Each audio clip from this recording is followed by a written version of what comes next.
Ses propres parents la vendirent comme du bétail parce qu'elle ne pouvait pas donner d'enfants. Mais quand un chevalier veuf la vit pleurer, il sut qu'il avait trouvé la mère dont ses 3 jeunes enfants avaient besoin. Dans les terres arides, où le soleil châtie sans pitié et où les espoirs se flétrissent comme des fleurs dans le désert, vivait Élodie, une femme de 22 ans dont le nom signifiait « fleur des champs », mais dont la lumière avait été éteinte par des années d'humiliation et de rejet.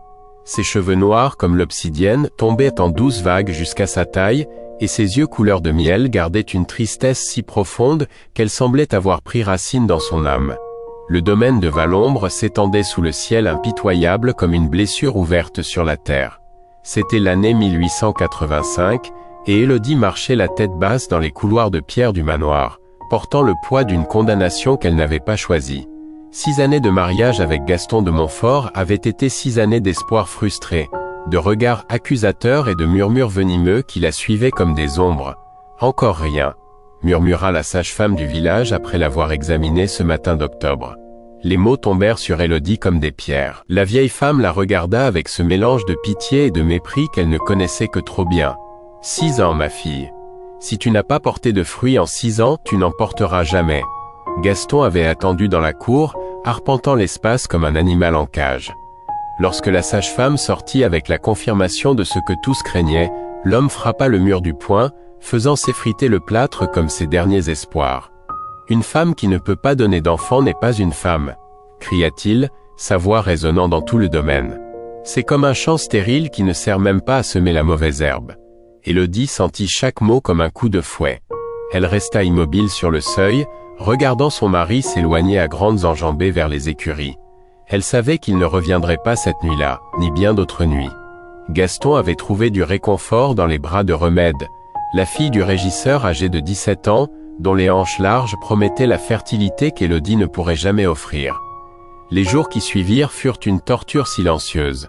La famille de Gaston, qui ne l'avait jamais complètement acceptée, la traitait désormais comme si elle était invisible. Sa belle-mère, Madame Gertrude, une femme amère de 60 ans, avait commencé à parler ouvertement de l'annulation du mariage. « Mon fils a besoin d'héritiers », disait-elle en prenant son chocolat dans la salle à manger principale, sans se soucier qu'Élodie servait le petit déjeuner. Il ne peut pas gaspiller ses meilleures années avec une femme défectueuse. Mais le coup le plus cruel vint de là où elle s'y attendait le moins. Ses propres parents Florencio et Dolores arrivèrent au domaine un mercredi matin dans une charrette délabrée.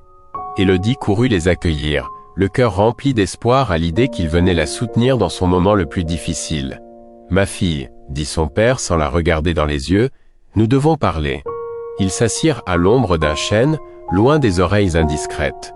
Florencio était un homme travailleur qui avait lutté toute sa vie contre la pauvreté, et les rides profondes de son visage racontaient l'histoire de chaque récolte perdue, de chaque sécheresse subie. « Élodie, » commença sa mère d'une voix tremblante, « tu sais que nous t'aimons, mais les choses sont très difficiles à la ferme. La sécheresse de cette année a ruiné toute la récolte, et nous devons 3 mois de loyer au Seigneur. » Élodie sentit un froid étrange parcourir son corps. « Qu'essaie-t-il de me dire ?»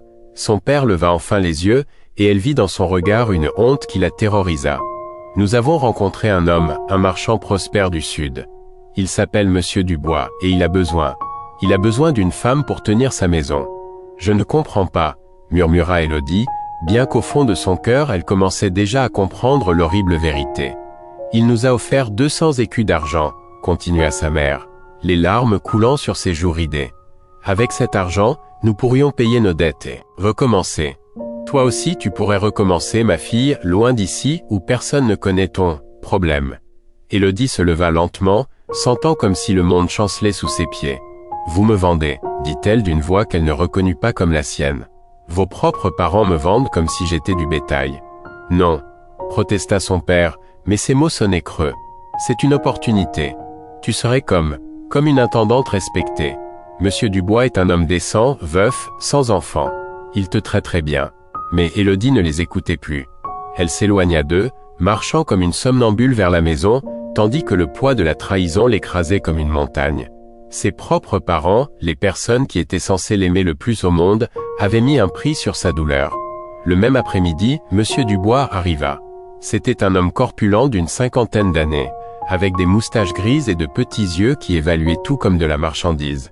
Il portait un costume sombre malgré la chaleur et tenait une canne à pommeau d'argent qu'il faisait résonner contre le sol en parlant. « Alors, c'est la jeune fille », dit-il en examinant Élodie comme s'il s'agissait d'une jument à un marché. « Elle a l'air forte, saine, les mains ne sont pas trop rêches. Sait-elle lire ?»« Un peu », répondit Florencio pour elle comme si Élodie ne pouvait pas parler d'elle-même. « Bien, bien. Dans ma maison, elle devra tenir les comptes de l'office. » Monsieur Dubois fit le tour d'Élodie, l'évaluant d'un regard qui la fit se sentir sale. « Et il est confirmé qu'elle ne peut pas avoir d'enfant ?» La question trancha l'air comme un rasoir. Élodie sentit qu'elle s'effondrait de l'intérieur, mais elle garda la tête haute. « Oui, monsieur, » murmura sa mère. Le médecin l'a confirmé. « Mais elle est très travailleuse, très obéissante. »« Tant mieux, » gronda Dubois. « Je ne veux pas de complications dans ma maison. Les femmes fertiles amènent des problèmes, des prétendants, des scandales. Celle-ci sera parfaite pour ce dont j'ai besoin. » Il sortit une bourse en cuir de sa veste et compta lentement 200 écus d'argent sur la table. Le son métallique des pièces résonna dans le silence comme des cloches funèbres. Florencio et Dolores regardèrent l'argent avec un mélange de soulagement et de honte qui brisa le cœur d'Élodie. « L'affaire est conclue », déclara Dubois en rangeant les papiers qu'il avait préparés. « La jeune fille vient avec moi demain à l'aube, qu'elle n'apporte que l'indispensable. Dans ma maison, elle aura tout ce dont elle a besoin. » Cette nuit-là, Élodie emballa ses quelques affaires dans une natte de paille. Ses mains tremblaient tandis qu'elle pliait ses 2 robes, son châle de laine et les quelques bijoux que sa grand-mère lui avait légués. Chaque objet qu'elle touchait semblait lui dire adieu, comme s'il savait qu'il ne reviendrait jamais en ce lieu. Sa mère entra sans frapper, les yeux gonflés d'avoir tant pleuré. « Élodie, ma fille, tu dois comprendre. »« Il n'y a rien à comprendre, mère, » l'interrompit Élodie sans se retourner. « Vous m'avez vendu. C'est aussi simple que cela. Un jour, tu nous pardonneras, » murmura Dolores. « Un jour, tu comprendras que nous l'avons fait par amour. » Élodie se retourna alors, et sa mère recula en voyant la froideur dans ses yeux. « L'amour ne se vend pas, mère. Ce que vous avez fait aujourd'hui n'a pas de nom. » À l'aube suivante, Élodie monta dans la charrette de Monsieur Dubois sans un regard en arrière. Ses parents se tenaient sur le porche du domaine, mais elle garda les yeux fixés sur l'horizon. Le marchand fit claquer les rênes, et les chevaux se mirent en marche, l'emmenant vers un destin qu'elle craignait plus que la mort elle-même. Pendant le voyage de 3 jours vers le sud, Dubois lui expliqua ses devoirs. Elle devrait se lever avant l'aube pour préparer le petit déjeuner, nettoyer la maison de fond en comble, laver le linge, cuisiner tous les repas, s'occuper des visiteurs et, quand il le jugerait nécessaire, l'accompagner la nuit pour qu'il ne se sente pas seul. Il prononça ces derniers mots avec un sourire qui glaçait le sang. Et Élodie comprit alors la véritable nature de sa situation. Elle n'était pas une intendante, elle était une esclave, une femme, achetée et payée pour satisfaire tous les caprices d'un homme qui la voyait comme un objet de sa propriété. Cette première nuit au domaine de Dubois, alors qu'elle gisait sur le lit de camp dans la cuisine où on lui avait assigné de dormir, Élodie contempla la lune à travers la petite fenêtre et se fit une promesse silencieuse. Peu importait ce qu'elle devrait endurer. Peu importait le temps qu'elle devrait attendre, elle trouverait un moyen de s'échapper. Elle préférait mourir libre dans le désert que de vivre en esclave dans une maison qui sentait la cupidité et la méchanceté. Elle ne savait pas que cette promesse désespérée l'amènerait à trouver quelque chose qu'elle n'avait jamais cherché. Une vraie famille, un véritable amour, et 3 petits cœurs qui auraient autant besoin d'elle qu'elle aurait besoin de les aimer. 2 mois s'étaient écoulés depuis qu'Élodie était arrivée au domaine de Monsieur Dubois. Et chaque jour avait été une nouvelle humiliation, une nouvelle blessure dans son âme déjà brisée. Ses mains, autrefois douces, étaient maintenant rêches et gercées par le travail constant. Ses yeux avaient perdu la dernière trace d'espoir qui leur restait, et son esprit était devenu aussi aride que la terre qui entourait la propriété. Dubois s'était révélé être encore pire que ce qu'elle craignait. Pendant la journée, il la traitait comme une servante invisible, lui criant dessus pour le moindre détail insignifiant, la frappant quand la nourriture n'était pas à son goût parfait. Mais les nuits étaient le véritable enfer. L'homme arrivait dans sa chambre, sentant l'eau-de-vie et la cruauté, lui rappelant constamment qu'il l'avait achetée, qu'elle lui appartenait comme n'importe quel autre objet de sa maison. « Souviens-toi que personne ne te cherchera si tu disparais », lui chuchotait-il d'une haleine nauséabonde alors qu'elle se recroquevillait sur son lit de camp. « Tes propres parents t'ont vendu. Personne en ce monde ne veut de toi, sauf moi, et seulement parce que tu me sers. » Mais à l'aube de ce jour de décembre, quelque chose avait changé en Élodie. Alors qu'elle préparait le petit déjeuner dans la cuisine, avec des bleus frais sur les bras qu'elle n'essayait même plus de cacher, elle entendit Dubois parler avec un visiteur dans la salle à manger de l'idée de trouver une autre fille, plus jeune, parce que celle-ci était déjà bien usée. Les mots la frappèrent comme un éclair de lucidité. Si elle restait, elle mourrait lentement dans cette maison, consumée par la cruauté et le mépris. Mais si elle fuyait au moins, elle mourrait libre. Et à ce moment-là, la liberté dans la mort lui parut infiniment meilleure que l'esclavage dans la vie. Elle attendit que Dubois soit parti au village avec son visiteur pour voir quelques filles disponibles. Les mains tremblantes mais déterminées, elle enveloppa dans un châle un peu de pain dur, de la viande séchée et une gourde d'eau. Elle prit le petit couteau de cuisine et les quelques pièces qu'elle avait réussi à économiser en nettoyant pour les voisins en cachette. Le soleil pointait à peine à l'horizon quand Élodie franchit la porte arrière du domaine pour la dernière fois. Ses pieds nus s'enfonçaient dans le sable froid de l'aube, tandis qu'elle s'éloignait vers les montagnes qui se dressaient comme des géants endormis au loin. Elle ne savait pas où elle allait. Elle savait seulement qu'elle devait s'éloigner le plus possible avant que Dubois ne découvre sa fuite. Elle marcha pendant des heures sous le soleil levant, qui devint bientôt implacable. Les terres arides ne pardonnent pas aux faibles, et Élodie n'était pas préparée à leur férocité. À midi, elle avait déjà bu la moitié de son eau, et la chaleur commençait à jouer des tours à son esprit. Les rochers semblaient bouger, l'air ondulait comme de l'eau, et ses pas devenaient de plus en plus maladroits. « Mon Dieu !» murmura-t-elle en tombant à genoux sur le sable qui brûlait comme du fer rouge. « Si je dois mourir, que ce soit avec dignité, que ce soit libre. » Elle continua à ramper, poussée par une force qu'elle ne savait pas posséder. Le soleil de l'après-midi la frappait sans pitié, et ses lèvres étaient si sèches qu'elles avaient commencé à saigner. La gourde était vide depuis des heures, et il ne lui restait plus que la détermination aveugle de ne pas se laisser vaincre. Ce fut au moment où le soleil commençait à se coucher, peignant le désert de couleurs dorées et rouges, qu'Élodie s'effondra finalement. Son corps ne pouvait plus, et son esprit commençait à se perdre dans des hallucinations. Elle voyait sa grand-mère l'appeler au loin. Elle voyait des oasis qui disparaissaient quand elle essayait de s'approcher. Elle entendait des voix que le vent emportait avant qu'elle ne puisse les comprendre. « Pardonne-moi, grand-mère » murmura-t-elle à l'air brûlant. « Je n'ai pas pu être la femme forte que tu voulais que je sois. » Et puis, alors qu'elle croyait voir une autre hallucination, une silhouette à cheval apparut à l'horizon, un homme grand, à la peau tannée, aux cheveux noirs tombant sur ses épaules. Il portait des braies de cuir et une chemise sans manches qui révélait des bras forts marqués par des cicatrices de guerre. Mais ce qui attira le plus son attention, ce furent les 3 jeunes enfants qui chevauchaient avec lui. Gaspard suivait la piste d'un cerf blessé quand il vit les empreintes humaines dans le sable. De petites empreintes, celles de quelqu'un marchant sans but, en titubant. Son instinct de guerrier s'activa immédiatement. Cela pouvait être un piège des soldats du baron, qui utilisaient parfois des femmes comme appât pour attirer les chevaliers dans des embuscades. « Papa, regarde » dit Manon, sa fille de 9 ans, en montrant une tache sombre au loin. « Il y a quelqu'un là-bas. » Gaspard clissa les yeux, étudiant la silhouette effondrée. C'était une femme, c'était clair, et à la façon dont elle gisait immobile sous le soleil, elle était en grand danger. Son côté humain lutta contre son instinct de survie. Aider une étrangère des plaines pourrait attirer des ennuis à sa famille, mais laisser quelqu'un mourir dans le désert allait à l'encontre de tout ce que ses aînés lui avaient enseigné. « Gisèle, Léo, restez en arrière » ordonna-t-il à ses 2 autres enfants, âgés de 6 et 4 ans. « Manon, viens avec moi, mais reste sur tes gardes. » Ils s'approchèrent prudemment de la silhouette effondrée. Élodie était inconsciente, sa peau rougie par le soleil, ses lèvres gercées et saignantes. Sa robe était déchirée et sale, et sur ses bras visibles, on pouvait voir des ecchymoses qui n'avaient manifestement pas été causées par une chute. « Elle est très malade, papa » murmura Manon, son jeune cœur immédiatement pris de compassion. « Regarde ses lèvres, elle va mourir si on ne l'aide pas. » Gaspard descendit de cheval et s'approcha avec précaution. Il posa une main sur le front d'Élodie et sentit la chaleur de la fièvre du désert. Ses années d'expérience lui dirent qu'il avait peu de temps avant que les dommages ne soient irréversibles. « C'est une femme des plaines » dit-il plus pour lui-même que pour sa fille. « Il pourrait être dangereux de l'emmener avec nous. »« Mais c'est une femme, papa » répondit Manon avec la sagesse innocente des enfants. Et maman disait toujours que les femmes en détresse méritent de l'aide, peu importe d'où elles viennent. La mention de sa femme décédée toucha quelque chose de profond dans le cœur de Gaspard.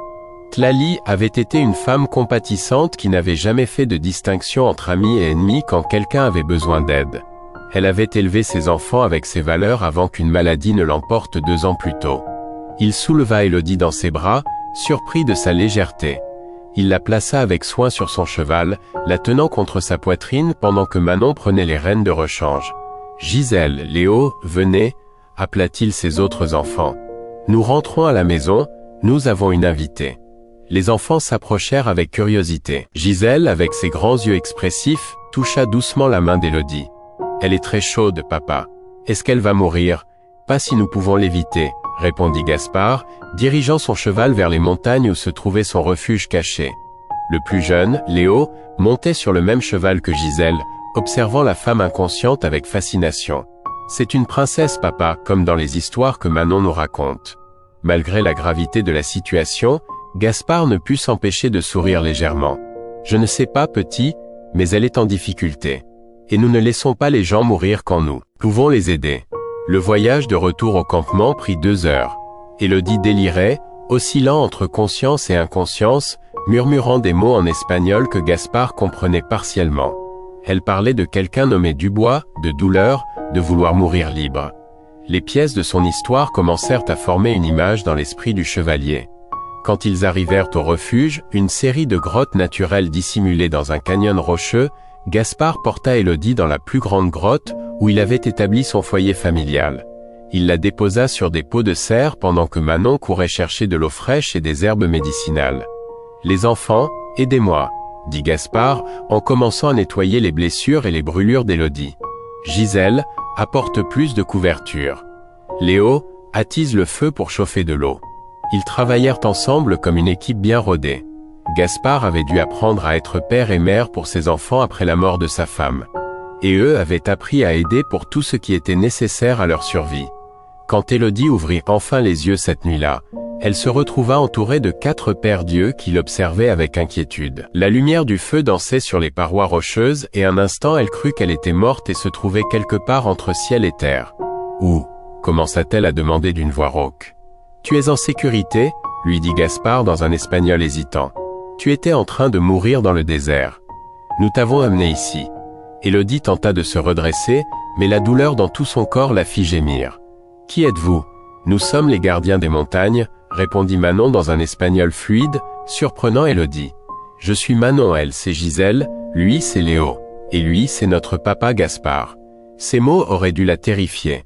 Toute sa vie, elle avait entendu des histoires sur la férocité de ces peuples des montagnes, mais en regardant les visages inquiets qui l'entouraient, surtout ceux des 3 enfants, elle ne ressentit qu'une gratitude immense. « Merci, » murmura-t-elle, et les larmes se mirent à couler sur ses joues. « Je pensais que j'allais mourir seul dans le désert. Personne ne meurt seul tant que nous pouvons l'éviter, » dit Gaspard en lui offrant un bol de bouillon chaud. « Mange, reprends tes forces. Après, tu nous raconteras ton histoire. » En buvant le bouillon, Élodie sentit que pour la première fois depuis des mois, peut-être des années, elle était en présence d'une véritable bonté. Ces étrangers, ces prétendus sauvages, lui avaient sauvé la vie sans rien attendre en retour. Et dans les yeux des 3 enfants qui l'observaient avec une curiosité innocente, elle vit quelque chose qu'elle avait perdu depuis longtemps, l'espoir que peut-être, juste peut-être, tous les êtres humains n'étaient pas cruels. Les premiers rayons de soleil filtrant à travers les rochers réveillèrent Élodie d'un sommeil profond, le premier sans cauchemar qu'elle ait eu depuis des mois. Un instant, elle ne se souvint plus où elle était, jusqu'à ce qu'elle entende les douces voix des enfants parlant leur langue à l'extérieur de la grotte. L'odeur du bois qui brûle et quelque chose qui sentait le pain lui rappelèrent qu'elle était vivante, qu'elle s'était échappée de l'enfer de Dubois. Elle se redressa lentement, sentant que ses forces étaient considérablement revenues. Ses coups de soleil ne la brûlaient plus autant, et bien que son corps soit encore endolori, la douleur était supportable. Elle arrangea sa robe du mieux qu'elle put et sortit de la grotte, clignant des yeux sous la lumière dorée du matin. Le refuge était plus étendu qu'elle ne l'avait imaginé. Plusieurs grottes naturelles s'ouvraient dans les parois rocheuses du canyon, reliées par d'étroits sentiers creusés par des générations d'usage. Il y avait des enclos improvisés où paissaient quelques chèvres, et sur une esplanade centrale, plusieurs femmes du clan préparaient de la nourriture et tannaient des pots. Quand Élodie apparut, toutes les conversations cessèrent. Les femmes l'observèrent avec un mélange de curiosité et de méfiance qui lui fit sentir à nouveau comme une intruse. Quelques hommes qui aiguisaient des armes près des grottes la regardèrent d'un œil dur, évaluant si elle représentait une menace. La femme des plaines s'est réveillée, murmura une femme âgée dans leur langue. Mais Élodie comprit le ton méprisant sans avoir besoin de traduction. Manon arriva en courant d'un des enclos, suivie de Gisèle et du petit Léo. « Tu es réveillée ?» s'exclama-t-elle avec une joie sincère. « Papa dit que tu peux manger de la nourriture solide maintenant. » Gaspard émergea d'une autre grotte, portant un arc fraîchement réparé. En voyant Élodie debout, il hocha la tête avec approbation. « Tu as meilleure mine. Le désert ne t'a pas vaincu. »« Grâce à vous, » répondit Élodie, sentant les regards hostiles de certains adultes du clan. « Je ne sais pas comment je pourrai jamais vous remercier pour ce que vous avez fait pour moi. » Une voix rauque déchira l'air matinal. « Nous n'avons pas besoin de la gratitude des gens des plaines, » dit Tlacaël, un guerrier d'âge moyenne au visage marqué de profondes cicatrices. « C'est déjà assez problématique d'avoir une espionne dans notre refuge. » Le silence devint tendu. Élodie sentit le poids de tous les regards sur elle, et un instant, la terreur familière d'être rejetée menaça de la submerger. Mais alors, le petit Léo s'approcha et prit sa main avec une confiance enfantine. « Elle n'est pas méchante, » déclara-t-il avec la certitude absolue d'un enfant de 4 ans. « Elle sent bon, comme les fleurs que maman cueillait. » Ces mots innocents brisèrent une partie de la tension. Quelques femmes sourirent malgré elles, se rappelant comment les jeunes enfants ont une façon spéciale de voir la vérité chez les gens. « Les enfants voient ce que nous ne pouvons parfois pas voir, » dit une femme âgée nommée It Papalotte, qui semblait avoir de l'autorité parmi les femmes. Mais voir ne suffit pas. Si elle doit rester ici, elle doit prouver sa valeur. Élodie redressa les épaules. « Dites-moi ce que je peux faire. Je sais travailler dur. Je sais cuisiner, nettoyer, coudre, soigner les malades. Je ferai tout ce qui est nécessaire pour gagner ma place ici. » It Papalotte l'étudia de ses yeux perçants. « Nous verrons. Manon, emmène-la aider à la préparation de la nourriture. Nous observerons à quel point une femme des plaines peut être utile. » Les jours qui suivirent furent une épreuve constante pour Élodie. Elle travaillait d'avant l'aube jusqu'à bien après le crépuscule. Désespérée de prouver sa valeur, elle aidait à moudre le maïs, à tanner les pots, à cueillir des plantes médicinales qu'elle reconnaissait grâce aux enseignements de sa grand-mère. Mais pour chaque tâche qu'elle accomplissait bien, quelqu'un trouvait quelque chose à critiquer. « Le pain est trop épais », marmonnait Tépéyolotl, une jeune femme qui la voyait clairement comme une menace. « Les femmes des plaines ne savent pas faire de la vraie nourriture. Cette peau n'est pas bien tannée », ajoutait une autre. « Elle va pourrir avant l'hiver. » Mais Élodie ne se laissa pas décourager. Elle avait survécu à des années d'humiliation au domaine et à des mois de torture avec du bois. Ses critiques étaient comme une pluie fine, comparées aux tempêtes qu'elle avait endurées. Et elle avait 3 petits alliés qui la défendaient avec la férocité de louveteaux protégeant leur mère. « Mon papa dit qu'Élodie est très intelligente », protestait Gisèle quand elle entendait les femmes se plaindre. « Elle sait des choses que vous ne savez pas. » C'était vrai. Les connaissances que sa grand-mère lui avait transmises sur les herbes médicinales se révélèrent inestimables. Lorsqu'un des guerriers revint avec une blessure infectée d'une escarmouche avec des soldats, Élodie reconnut immédiatement les signes d'un empoisonnement du sang. « Il a besoin de consoude et d'échinacée », dit-elle à It Papalotte, qui essayait de traiter la blessure avec des méthodes traditionnelles. « Et il faut nettoyer la plaie avec de l'eau bouillante mélangée à du sel et des herbes antibactériennes. » Comment une femme des plaines peut-elle connaître la médecine des montagnes ? Demanda Tlacaël avec scepticisme. Parce que ma grand-mère était guérisseuse, répondit Élodie avec dignité. Les plantes ne connaissent pas de frontières. La médecine est la médecine. Lorsque le guerrier commença à s'améliorer rapidement sous le traitement d'Élodie, certains membres du clan commencèrent à la voir d'un autre œil. Mais la véritable épreuve arriva une semaine plus tard, lorsque le petit Léo commença à montrer des symptômes inquiétants. C'était en milieu d'après-midi lorsque l'enfant se plaignit de maux d'estomac.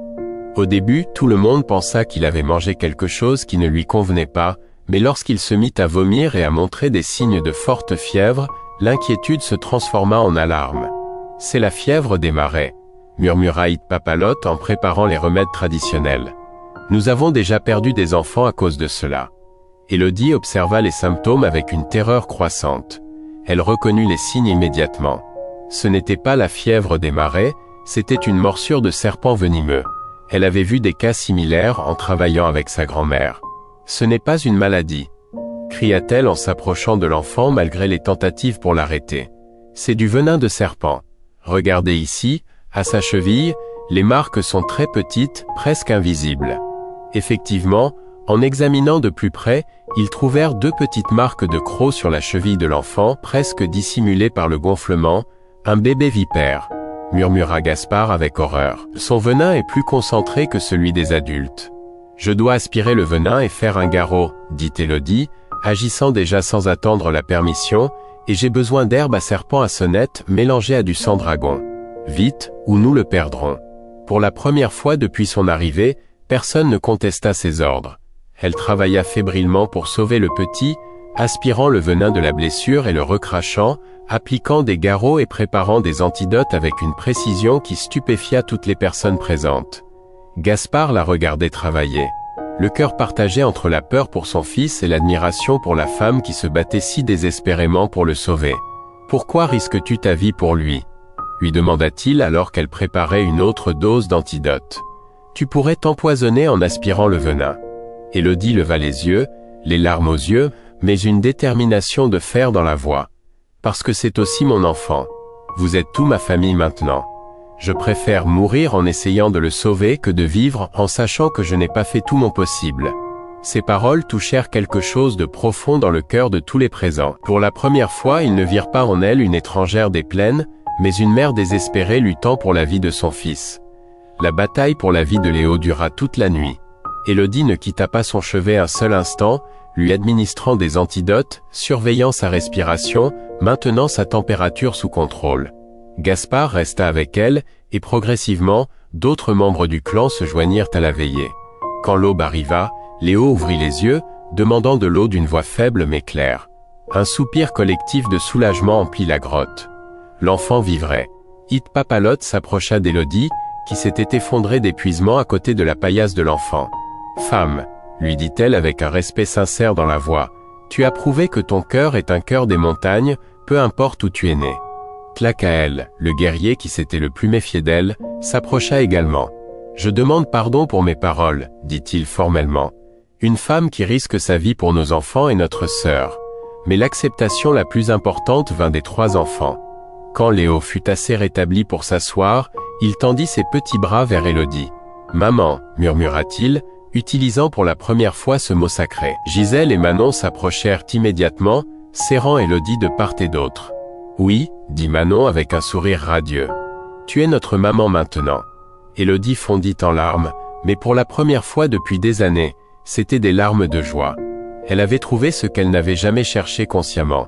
Une famille qui l'aimait non pas pour ce qu'elle pouvait leur donner, mais pour qui elle était vraiment.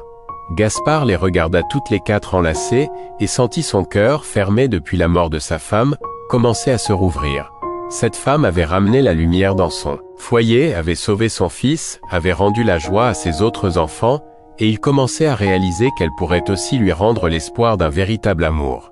Cette nuit-là, alors que les enfants dormaient profondément pour la première fois depuis des jours, Gaspard s'assit à côté d'Élodie sous les étoiles. « Merci, lui dit-il simplement.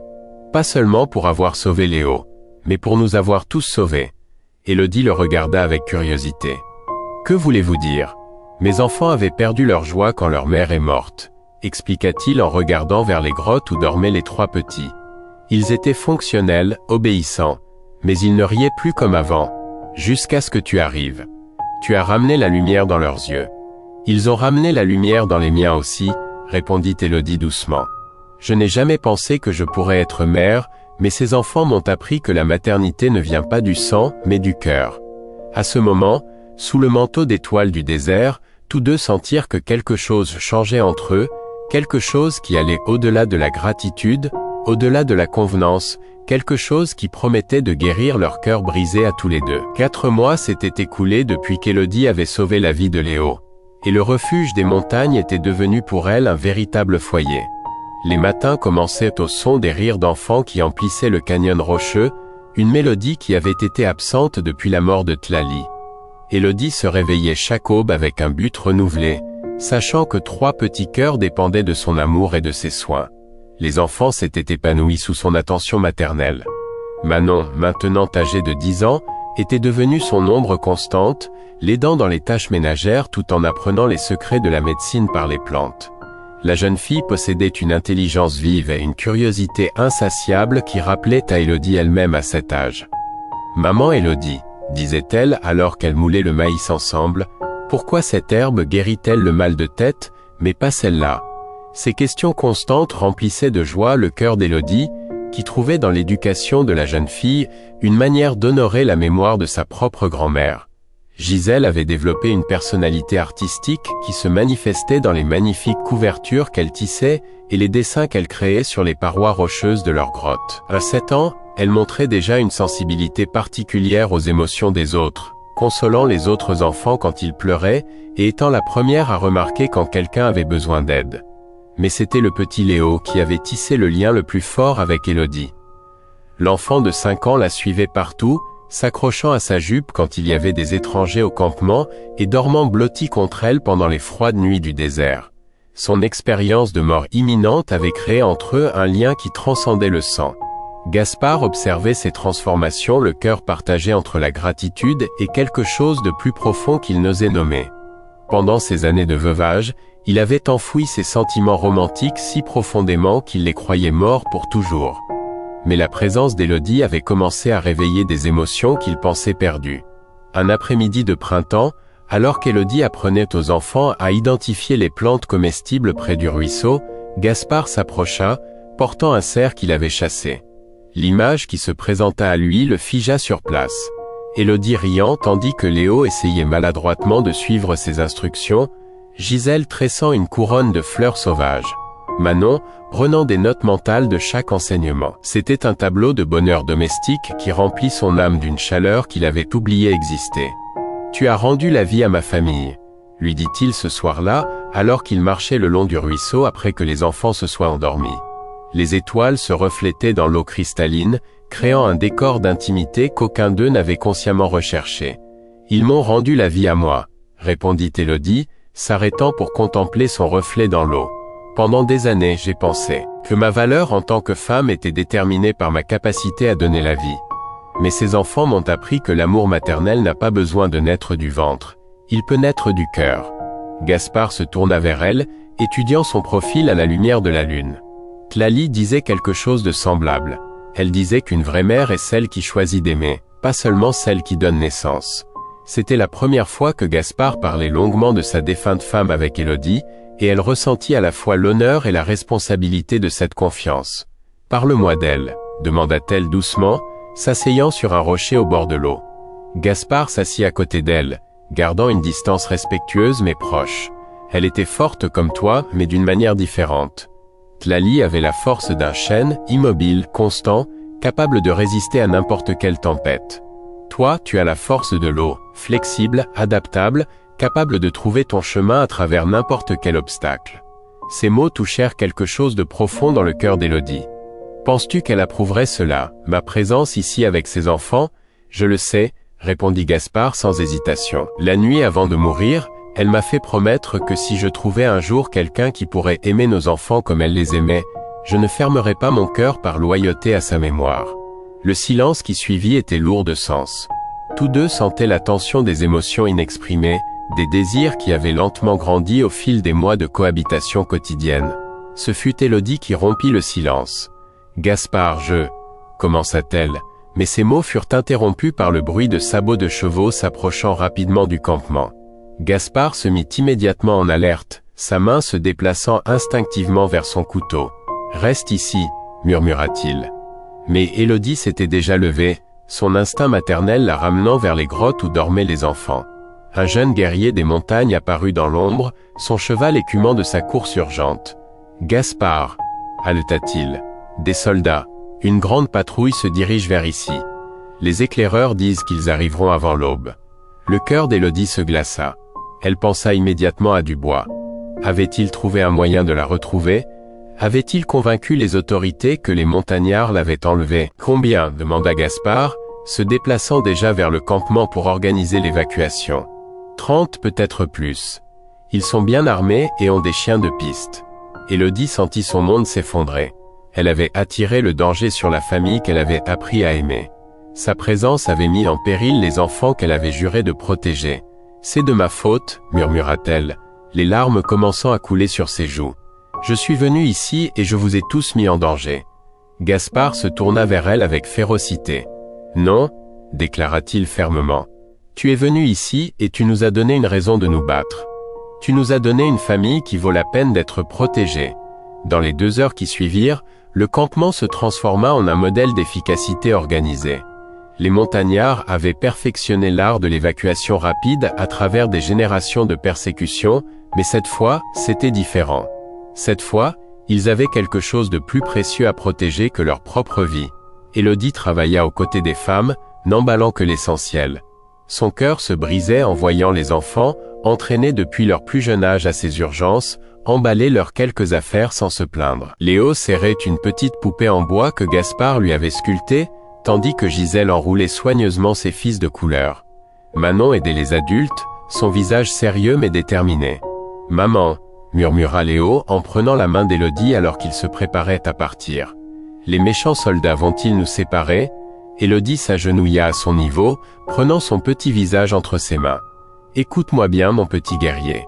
Quoi qu'il arrive, tu seras toujours mon fils, et je serai toujours ta maman.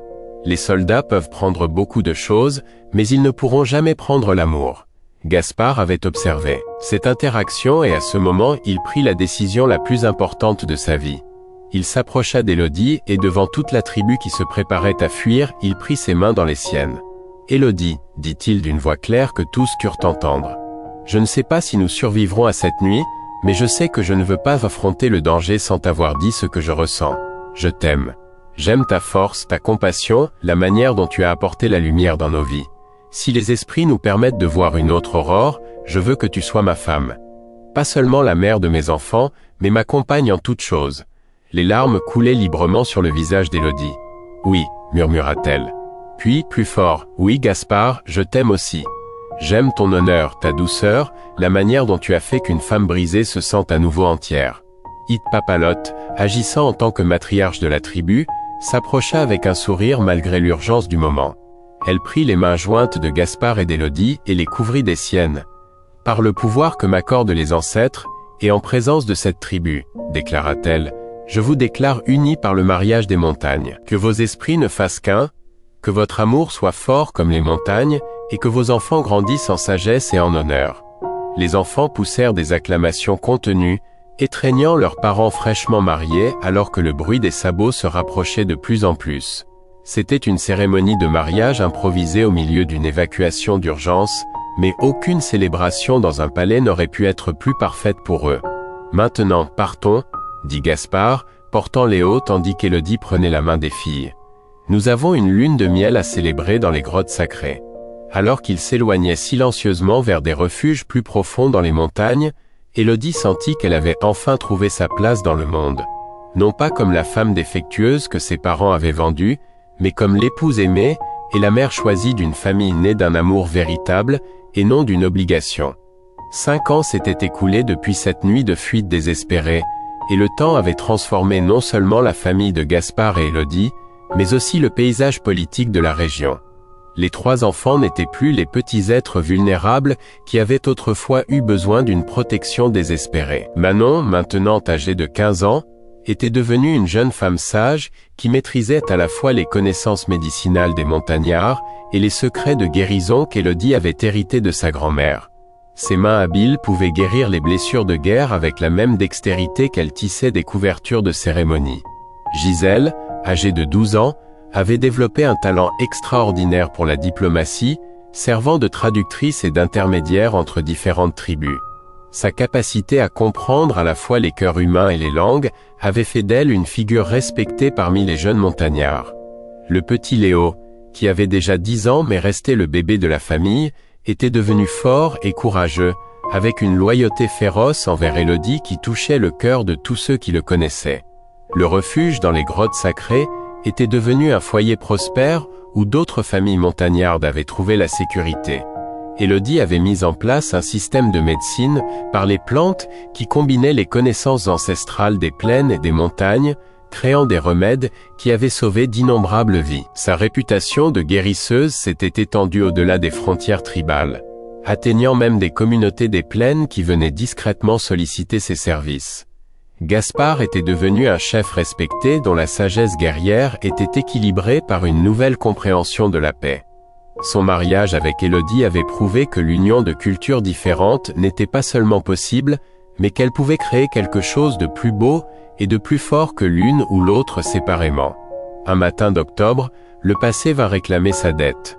Élodie enseignait à un groupe de jeunes filles à préparer des onguents curatifs lorsque Gisèle accourut vers elle, l'air alarmé. « Maman » halta-t-elle, « des hommes s'approchent, beaucoup d'hommes en uniforme et avec des armes. Et il y en a un qui demande après toi par ton vrai nom. » Le cœur d'Élodie s'arrêta. Après 5 ans de paix, elle avait commencé à croire que le fantôme de Monsieur Dubois avait été enterré pour toujours. Mais en observant depuis une fissure rocheuse la caravane qui approchait, elle reconnut immédiatement la silhouette corpulente de l'homme qui avait acheté sa liberté avec 200 écus d'argent. Dubois avait considérablement vieilli. Ses cheveux étaient maintenant complètement gris, son dos était voûté, et il portait des vêtements qui, bien que propres, montraient des signes d'usure excessive. Les soldats qui l'accompagnaient semblaient plus intéressés à accomplir une tâche fastidieuse qu'à une mission de sauvetage héroïque. « Élodie de Montfort !» cria Dubois en arrivant à l'entrée du canyon, sa voix se brisant légèrement sous l'effet de l'âge et de l'effort. « Je sais que tu es là. Je viens réclamer ce qui m'appartient de droit légal. » Gaspard apparut à côté d'Élodie, suivi d'une douzaine de guerriers montagnards armés mais contrôlés. Sa présence était calme mais menaçante, comme le calme avant une tempête. « Il n'y a rien à toi ici, » répondit Gaspard dans un espagnol clair, sa voix résonnant dans tout le canyon. « Il n'y a qu'une famille des montagnes dans son foyer ancestral. » Dubois sortit des papiers froissés de sa veste. « J'ai ici les documents légaux qui prouvent que cette femme m'appartient. Je l'ai achetée légalement à ses parents il y a 5 ans. Elle est ma propriété. » Un murmure d'indignation s'éleva parmi les montagnards.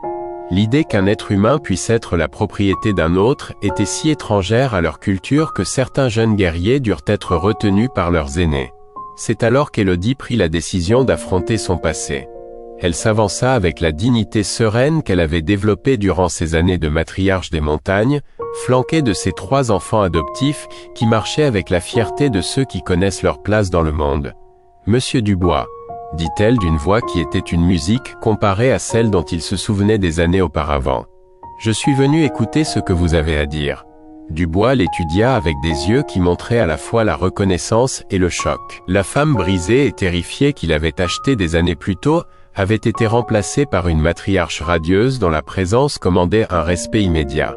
Élodie portait des vêtements montagnards richement décorés, ses cheveux étaient tressés avec des ornements en argent, et ses yeux brillaient d'une confiance qu'il n'avait jamais vue. « Tu as changé », murmura-t-il, clairement déconcerté par la transformation. « J'ai grandi », corrigea Élodie. « J'ai trouvé ma véritable place dans le monde. » Dubois se remit de sa surprise initiale et durcit son expression. « Peu importe ton apparence maintenant, tu restes ma propriété légale. J'ai perdu ma fortune, mon domaine, tout. J'ai besoin de te vendre pour payer mes dettes. » Les mots tombèrent comme des pierres dans l'eau calme. La terrible vérité fut révélée. Dubois n'était pas venu par nostalgie ou désir, mais par désespoir économique. L'homme qui avait été autrefois assez prospère pour acheter des êtres humains était maintenant si ruiné qu'il avait besoin de vendre la femme qu'il avait réduite en esclavage. Manon s'avança, sa voix claire et forte. « Cette femme est ma mère. Elle a sauvé plus de vies que vous ne pourriez en compter. Elle a élevé des enfants qui ne sont pas nés de son sang avec plus d'amour que vous n'en avez jamais montré à aucun être vivant. » Léo, malgré sa jeunesse, parla avec la sagesse de quelqu'un qui avait grandi en connaissant le véritable amour. « Ma mère m'a appris que la valeur d'une personne ne se mesure pas à ce qu'elle peut enfanter, mais à ce qu'elle peut créer avec amour. Elle a créé une famille là où il n'y avait que de la douleur. » Gisèle ajouta, « Dans notre culture, une femme qui choisit d'aimer a plus de valeur que tout l'or du monde. On ne peut ni acheter ni vendre l'amour, on ne peut que l'offrir librement. » Les soldats qui accompagnaient Dubois échangèrent des regards gênés. Ils étaient venus s'attendant à trouver une situation d'enlèvement, mais ce qu'ils voyaient était clairement une famille aimante menacée par un homme désespéré. Gaspard s'approcha, posant une main protectrice sur l'épaule d'Élodie. « Monsieur Dubois, votre papier n'a aucune valeur ici. En territoire montagnard, Nous ne reconnaissons que les liens créés par l'amour et le respect mutuel. Cette femme est mon épouse, librement choisie, et la mère de mes enfants par choix. Dubois regarda autour de lui, voyant les visages hostiles des montagnards, l'unité inébranlable de la famille qui lui faisait face, et la transformation complète de la femme qu'il avait cru contrôler. Pour la première fois depuis des années, il fut confronté à la réalité de ce qu'il avait fait, du genre d'homme qu'il avait été. « Mais j'ai besoin d'elle », balbutia-t-il pathétiquement. « Sans elle, je n'ai rien. Je n'ai aucun moyen de payer mes dettes. » Élodie le regarda avec une compassion qui le surprit. « Fortunato, dit-elle doucement, le problème n'a jamais été que je n'avais pas de valeur. Le problème, c'est que vous n'avez jamais compris en quoi consistait la vraie valeur. Vous avez cherché en moi une chose que vous pouviez utiliser, alors que ce dont vous aviez besoin, c'était de comprendre que les personnes ne sont pas des objets. » Elle se tourna vers les soldats. « Vous pouvez rapporter à vos supérieurs que vous avez trouvé Élodie de Montfort vivant librement, en tant que citoyenne montagnarde respectée. Il n'y a pas d'enlèvement ici. Pas de crime, juste une famille vivant en paix. » Le capitaine des soldats, un homme plus âgé qui avait vu assez du monde pour reconnaître la vérité quand il la voyait, hocha lentement la tête. « Monsieur Dubois, dit-il fermement, il est clair que cette femme est ici de son plein gré. Nous n'avons aucune autorité pour forcer quelqu'un à abandonner une vie qu'il a librement choisie. » Dubois s'effondra, vaincu non par la force, mais par la réalisation de sa propre faillite morale. « Mais mes dettes, murmura-t-il. « Vous les paierez par un travail honnête, déclara Élodie. Comme vous auriez toujours dû le faire. La souffrance que vous avez causée ne peut être effacée, mais vous pouvez choisir d'être meilleur que vous ne l'avez été. » Alors que Dubois et les soldats s'éloignaient, défaits, Élodie se tourna vers sa famille. Les 5 s'étreignirent sous le soleil du désert, une unité forgée non par le sang, mais par le choix, non par l'obligation, mais par l'amour. « Regrettes-tu jamais quelque chose ?» lui demanda Gaspard cette nuit-là alors qu'ils regardaient leurs enfants jouer sous les étoiles. Élodie sourit, pensant au chemin qu'il avait mené de l'humiliation au bonheur. « Jamais, répondit-elle. Chaque larme versée, chaque douleur subie m'a mené ici, jusqu'à vous. Et vous valez tous les chemins difficiles que j'ai dû parcourir. » Au loin, le vent du désert portait les rires des enfants vers les étoiles, comme des prières de gratitude pour une famille née d'un amour véritable et qui avait grandi dans la sagesse que le foyer n'est pas un lieu, mais les personnes qui choisissent de vous aimer tel que vous êtes.